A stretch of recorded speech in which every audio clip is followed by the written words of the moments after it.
Assalamualaikum. Saya sering loh dapat pertanyaan, dok, usia hamil sekian ini, saya udah diperbolehkan minum air kelapa belum? Loh, pertanyaan saya, emang ada yang larang gimana air kelapa? Jadi ibu, minum air kelapa itu baik di awal kehamilan, tengah kehamilan, akhir hamil melahirkan sampai masa nifas, nggak ada larangan. Oh, jadi bahaya nggak dok itu? Enggak. Jadi bagus ya dok? Enggak juga. Jawabannya biasa-biasa aja. Bahkan air kelapa itu sebenarnya dia mengandung elektrolit, yang mana elektrolit itu kalau kita lagi lemes-lemes, insya Allah bisa bikin tubuh kita lebih seger. Ya. Nah, tapi harus diingat deh Bu ya, pastikan air kelapanya bersih.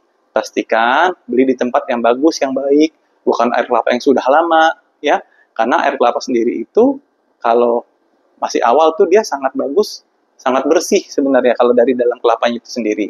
Jadi jangan ragu-ragu ibu untuk mengkonsumsi air kelapa selama ibu hamil. Nggak usah takut, ya minum-minum aja. Yang penting moderate, nggak berlebih-lebihan. Semoga membantu ya Bu ya. Assalamualaikum. Halo Sobat Jantung, kalian tahu nggak sih dampaknya rokok terhadap tubuh kita? Pertama, merokok itu menyebabkan kematian hingga 8 juta kematian dalam 1 tahun di seluruh dunia. Kedua, rokok juga terdapat 7.000 bahan kimia aktif dan 70 diantaranya itu dapat menyebabkan kanker. Yang ketiga, ketika kita merokok, itu organ-organ paru menjadi hitam, pernafasan lebih berat, dan kerja jantung juga menjadi lebih berat untuk melawan adanya sumbatan. Dan seperti kalian ketahui, ketika kita merokok, itu resiko untuk terjadinya penyakit serangan jantung itu 2 kali lebih tinggi dibandingkan dengan yang tidak merokok. So, oleh karena itu, tidak pernah ada kata terlambat untuk berhenti merokok ya. Kalian bisa share ini ke kerabat dan keluarga. Assalamualaikum. Ibu, salah satu hal yang paling sering dikeluhkan oleh ibu hamil dan cukup mengganggu adalah ibu hamil seringkali susah tidur loh saat malam hari. Bahkan biasanya bisa tidurnya udah menjelang subuh ya Bu ya. Itu kenapa ya dok ya? Dan harus gimana?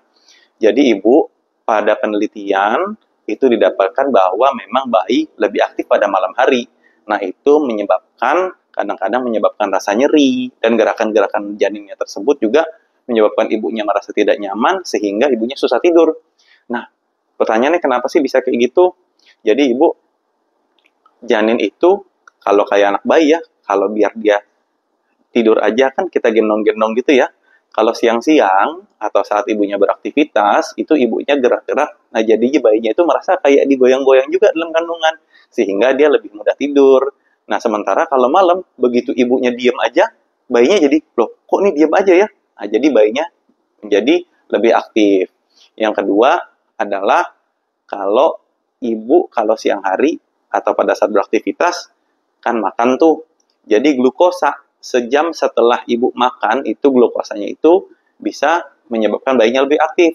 Kalau pada saat ibu beraktivitas, tentunya glukosanya kan dipakai untuk gerakan ibu tersebut yang lebih banyaknya. Kalau pada saat malam hari, karena ibunya istirahat, jadi glukosanya banyak diserap oleh bayinya sehingga bayinya lebih aktif.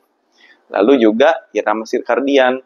Jadi memang udah dari sananya ya Bu ya, bayi itu lebih cenderung banyak bergerak pada malam hari sehingga menyebabkan ibunya susah tidur. Terus harus gimana? Nggak harus gimana-gimana sih Bu. Tapi kalau mengganggu banget, memang boleh minum obat-obatan tertentu. Di antaranya ada obat-obatan anti alergi yang bisa punya efek samping ibunya jadi lebih mengantuk. Nah itu insya Allah cukup aman ya buat dikonsumsi. Tapi tidak disarankan terus-menerus ya Bu ya, itu kalau perlu banget aja. Usahakan ibunya lebih rileks ya. Kalau perlu membaca buku, atau kalau yang baca Quran, kalau buat yang muslim ya, sehingga lebih tenang, jadi ibunya juga bisa tidur. Semoga membantu ya Bu ya. Selamat beristirahat. Assalamualaikum.